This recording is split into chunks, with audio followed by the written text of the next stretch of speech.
मेरा मजबूत परिवार। क्या विषय? मेरा मजबूत परिवार। आप सभी परिवार, जो शादीशुदा सभी का परिवार है, और जिनकी शादी होनी उनका भी परिवार बनना है। वचन का विषय है मजबूत परिवार। मजबूत क्या होता है?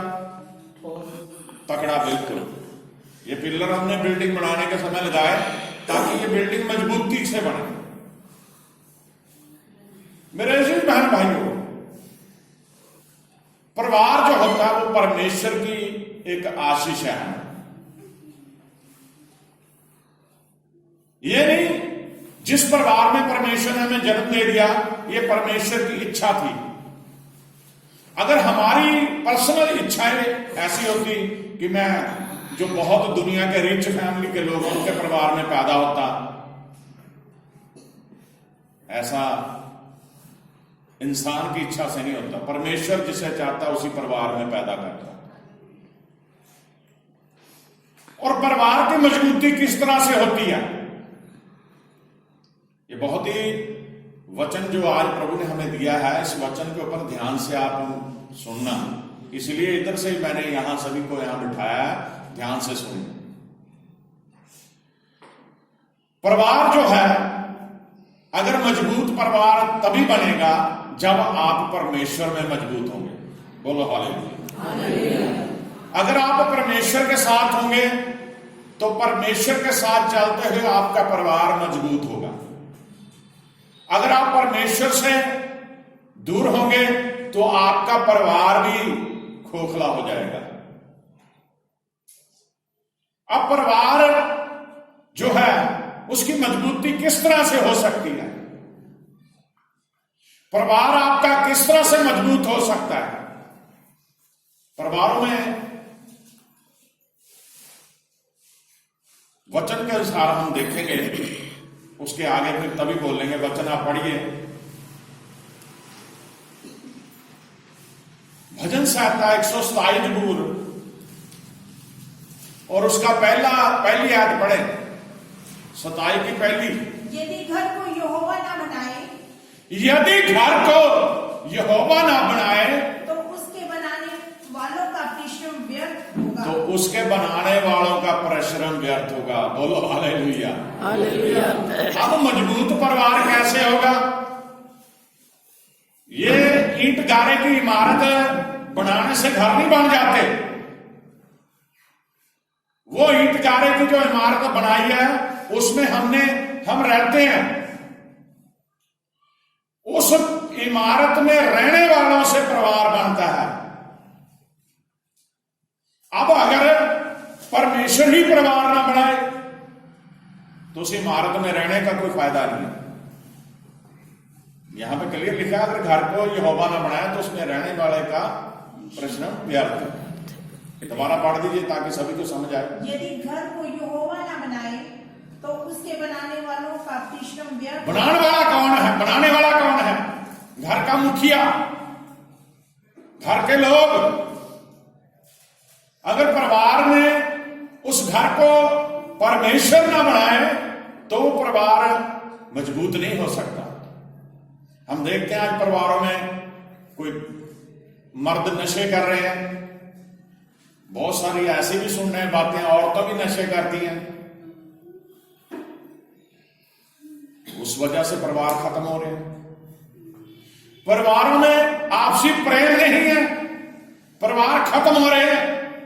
औरत और मर्द का आपसी मोहब्बत नहीं है, परिवार मजबूत नहीं हो रहे।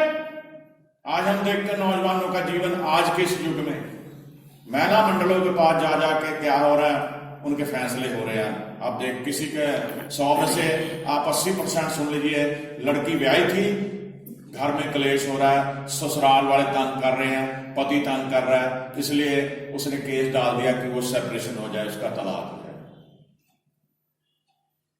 परमेश्वर ने आपको जोड़ा है और परमेश्वर जिसे जोड़ता उसे कोई तोड़ नहीं सकता, बाइबल ये बताती है।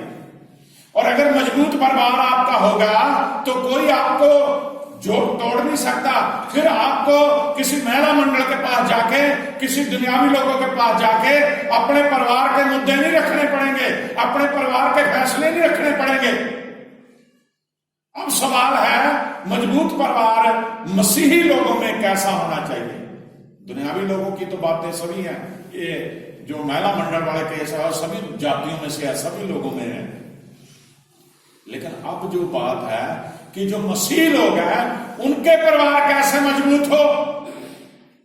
अब घर में 5 सदस्य हैं, अगर उन 5 में से 2 जन तो परमेश्वर के साथ चल रहे हैं, हर हफ्ते संगति में भी आ रहे हैं, लेकिन 3 जनों को घर में छोड़ा हुआ है, तो परिवार कैसे मजबूत बनेगा। जो घर को कमांड करने वाला है, जो घर का मुखिया है, जब उसे पता है कि परिवार उसकी सुनता है, तो उसे ये भी अपने परिवार को मजबूती में लाने के लिए परमेश्वर के साथ खुद भी मजबूती से चलना पड़ेगा और अपने परिवार को भी मजबूती से लाना पड़ेगा। हालेलुया। आज बहुत सारे परिवार कमजोर क्यों हैं? क्योंकि वो परमेश्वर के साथ नहीं चल रहे, उनके जीवन में परमेश्वर का पहला स्थान नहीं है। अगर आप प्रभु के घर में आ रहे हो तो आपके बाकी जीव भी प्रभु के घर आ सकते हैं। आप उन्हें कहिए, उन्हें बताइए परमेश्वर कैसी बरकत देता परमेश्वर के घर जाने। उन्हें बताइए कि हमारा परिवार कितना मजबूत हो जाएगा अगर हम परमेश्वर के घर जाएं। अगर आपका परिवार मजबूत होगा, अगर आप परमेश्वर के साथ चलेंगे, लोग आपकी गवाहियां देंगे, लोग बताएंगे, कहेंगे कि ये देखिए ये परिवार मसीह यीशु के साथ चलने वाला है, इनके परिवार में कितनी शांति है, इनके परिवार में कितनी खुशी है, इनके परिवार में कितनी बरकतें हैं, इनके परिवार में कितनी बड़ी आशीषें।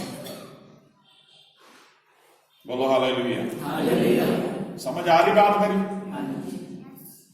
परिवार की मजबूती तभी होती है जब सारे सदस्य परमेश्वर के साथ चले।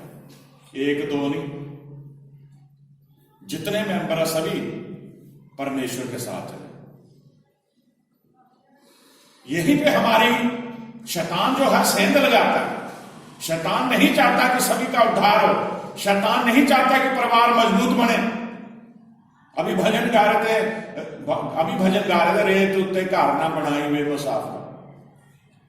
बाइबल में कहानी है कि एक बुद्धिमान ने चट्टान पे घर बनाया, मींह आया, आंधी आई, तूफान आई, टकराई उससे, लेकिन वो घर नहीं गिरा क्योंकि वो चट्टान पे मजबूत था। वो घर, उसकी नींव मजबूत थी।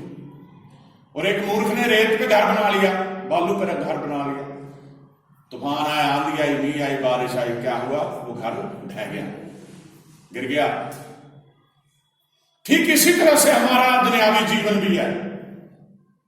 अगर हम बुद्धिमत्ता से परमेश्वर के साथ चल रहे हैं, अपना घर मजबूत हमने बनाया है, अपना परिवार मजबूत बनाया है, तो कोई भी शैतान कोई भी बीमारी भेजे, दुख भेजे, कोई भी किसी तरह की कर्ज की लानत आ जाए, कोई परेशानी आ जाए, कुछ भी हो जाए, हम डरेंगे नहीं क्योंकि हमारी मजबूती परमेश्वर में है। बोलो हालेलुया। आज जब आप इस वचन को सुन के अपने घरों को जाएंगे तो बैठ के सोचिए, अगर आप अपने परिवार को मजबूत परिवार बनाना चाहते हैं तो बाइबल में ऐसे शख्स हुए हैं जिन्होंने परमेश्वर के साथ चले और परमेश्वर ने उन्हें भी मजबूत बनाया, उनके परिवार को भी मजबूत बनाया।